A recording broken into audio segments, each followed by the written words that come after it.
The First Amendment, hey, that's okay. Freedom of speech, you agree to that. Mm-hmm. I know I just celebrated my birthday June 14th, Flag Day. And I see the flags, but I don't see much celebrating for the flag, our own flag, Flag Day, June 14th. Of course, that's a big issue now down south, flags, everybody's getting rid of flags and everything else. I'm not going to get into that, but I kind of look at it. I wish we get the same attention for our flag. Not that that isn't the flag going back in history, but at least the people talking about the flag. Also, is the anniversary of the U.S. Army. Oh, we got an Army guy here.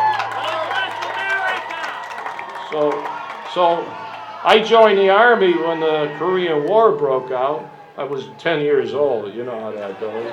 But so that's the anniversary. You got Flag Day, U.S. Army anniversary, my birthday. So I decided to go to the jail voluntarily and celebrate Flag Day with the veterans. I put all the veterans in a separate area. Unfortunately, they're there for violating certain laws, but at least I want to do what I can to help them. So we put them in a certain area, paint the walls red, white, and blue, all the different military insignias. It's great. So I spent my birthday and Flag Day in Army with the veterans. And we have to defend and protect our veterans. So, not just talk about it. Now, I wasn't here during the Vietnam War. I was in the hills of Turkey fighting dope peddlers. But I hear so many stories how they treated the Vietnam veterans that came home. And that is a disgrace the way this country treated the... Are you a Vietnam veteran? Am I wrong? Tell me if I'm wrong. How they treated you guys when you came home. Spit it on you and everything. Am I right? That's an insult. And we shouldn't forget that. We never forget what they did to our veterans. So take care of those veterans. Also, we have law enforcement, and I don't like what's happening across the country against the law enforcement. And Yeah, you like murdering cops. About the president's involvement in state and local laws, and the Department of Justice, Civil Rights Division, getting involved in a lot of this, including the president. The president has enough problems to worry about without getting involved in local and state law enforcement. So I just got a gut feeling with all the grants he's giving, and that he may like a national police force. That's one thing you never want to agree to. You don't want a national police department, but that's what it looks like is coming, but we got to stop that. So these are problems that we have.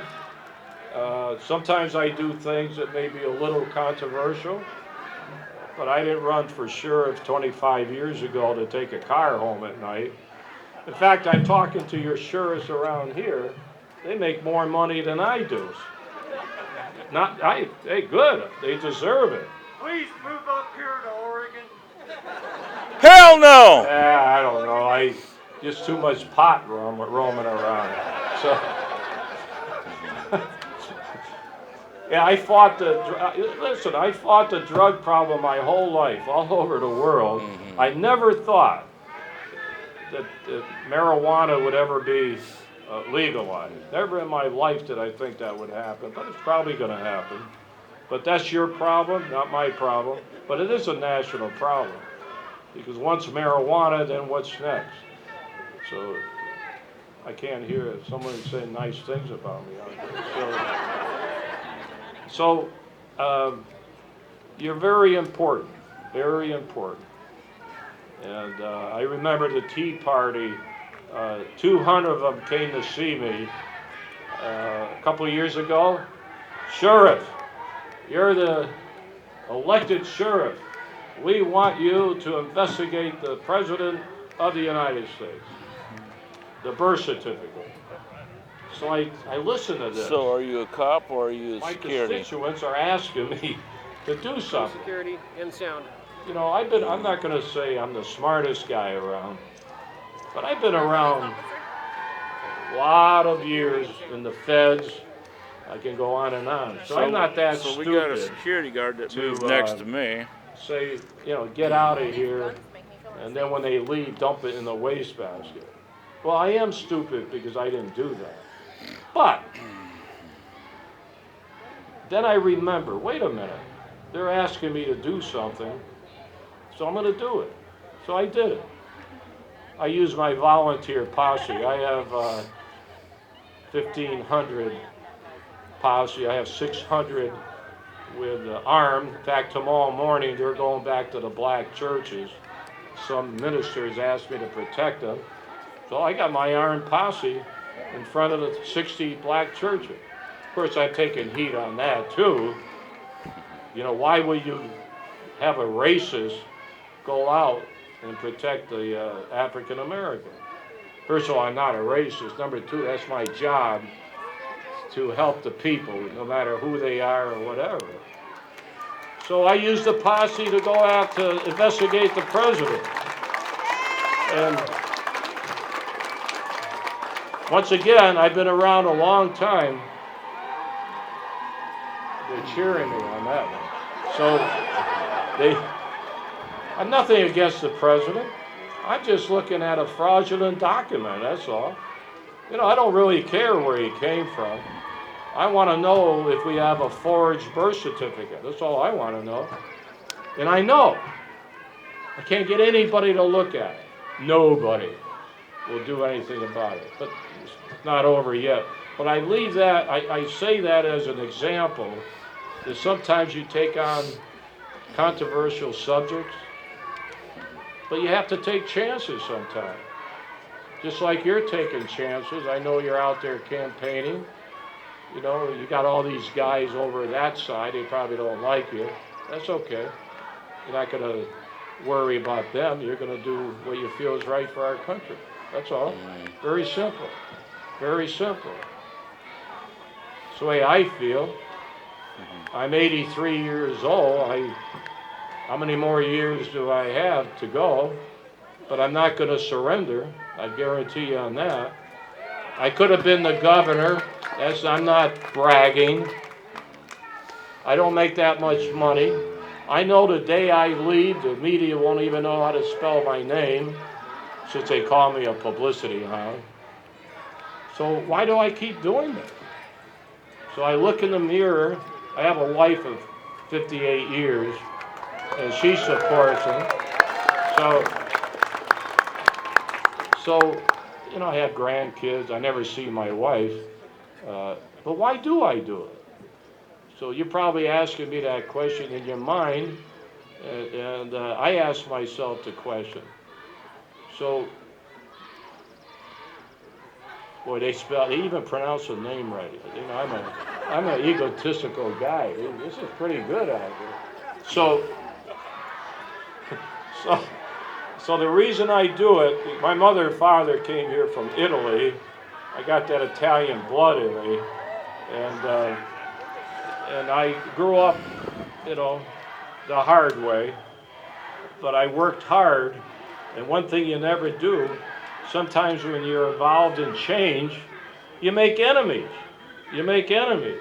So what do you do when you have an enemy? Do you surrender? No. So I don't surrender.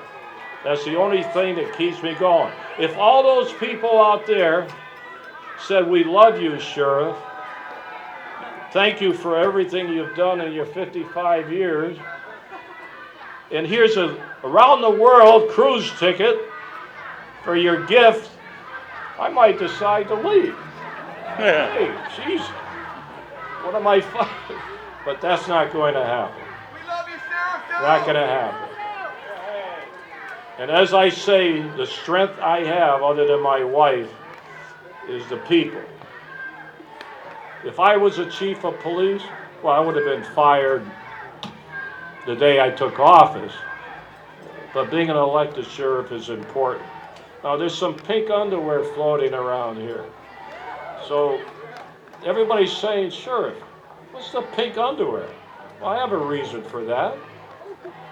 The official reason, they were stealing the white underwear out of the jail and selling the underwear on the black market. They weren't even washed and they were selling it. So I had an idea. When you check out, you see all this underwear, it's all white. So if you dye it pink, we know it's ours. So now we start selling the underwear to give the money to the kids, the Youth Assistance Foundation. So everybody loves the underwear now. But it's for a good cause. Good cause. That's the pink underwear. Now, the tent city is hot in Phoenix. It was 115 last week, every day. 115. You think this is like Alaska around here.